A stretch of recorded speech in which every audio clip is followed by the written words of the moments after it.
kaçinglar, kelin bosh shakilodi, asta yo'ldan qochinglar.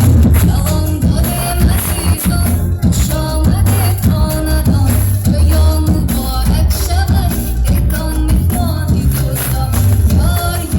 Yor yoniga ibo bilan kelibdi, yorning xonadoniga hayo bilan kelibdi. Hay yo'lan abo bilan kelibdi, tong kabi sabo bilan shibo bilan kelibdi.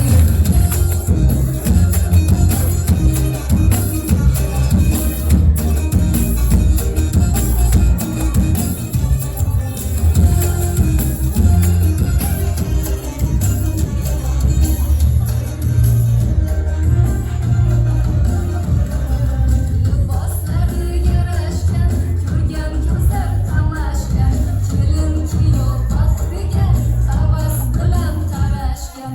Kelin sarvi qomati, kuyov chorba savlati, shamoli baxtar zade, har dilbar navbati.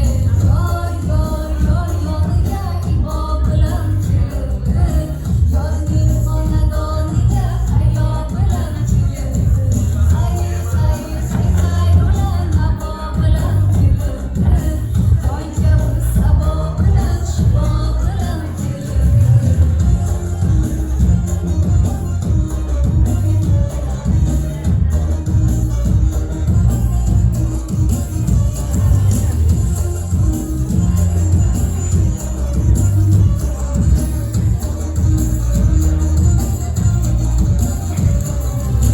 Ruh kelsin qadamlar, duo qiling odamlar, eng yaqinlar yiqilgan, g'animat ko'p odamlar, jamshid shod